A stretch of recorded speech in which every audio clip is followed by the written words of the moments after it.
معروف عالم دین اور رویت ہلال کمیٹی پاکستان کے چیئرمین مفتی منیب الرحمان کا کہنا ہے کہ حکومت کا با اختیار وفد دھرنے والوں سے مذاکرات کرے اور ان کے خلاف سخت ایکشن لینے کا نہ سوچے۔ کراچی میں Darul Uloom Naeemia federal be area میں پریس کانفرنس سے خطاب کرتے ہوئے چیئرمین رویت ہلال کمیٹی مفتی منیب الرحمان کا کہنا تھا، میں حکومت سے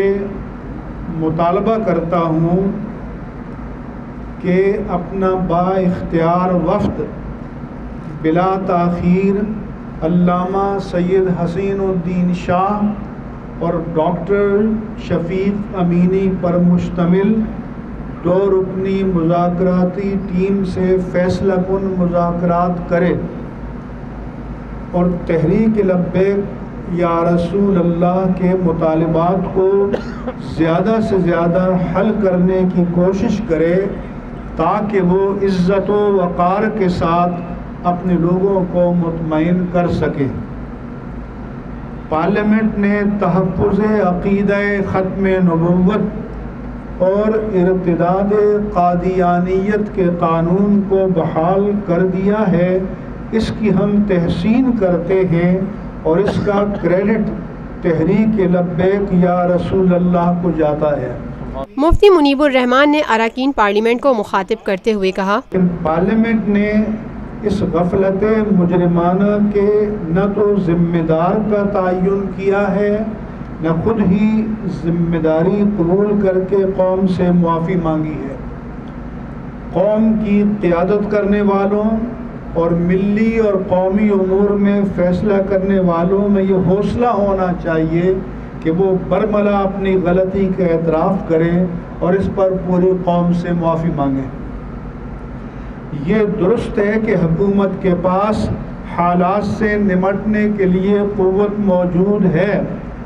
قانون نافذ کرنے والے اور سلامتی کے ادارے موجود ہیں، لیکن ہم خبردار کرتے ہیں کہ ملک لال مسجد جیسے کسی اور سانحے کا متحمل نہیں ہو سکتا۔ چیئرمین رویت ہلال کمیٹی مفتی منیب الرحمان کا حکومت کو متنبع کرتے ہوئے کہنا تھا، ہمیں راولپنڈی اسلام آباد کے عوام کی مشکلات کا از حد احساس ہے اور ہر گزرتے لمحے کے ساتھ لوگوں کی بے چینی میں اضافہ ہو رہا ہے۔ اب اس دھرنے کا طول پکڑنا کسی کے مفاد میں نہیں ہے۔ حکومت کو احساس ہونا چاہیے کہ تحریک لبیک یا رسول اللہ کے کارکنان انتہائی پرجوش ہیں، عشق مصطفیٰ صلی اللہ علیہ وسلم کے جذبے سے سرشار ہیں۔ ہمیں ان کے جذبات کی قدر کرنی چاہیے اور عزت و وقار کے ساتھ ان کی واپسی کے لیے حالات کو سازگار بنانا چاہیے۔ اس کا میں شکریہ ادا کرتا ہوں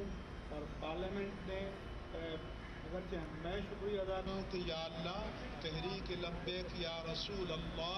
صلی اللہ علیہ وسلم کا جو Lotus Lake Towers, a groundbreaking endeavor by Lotus Properties.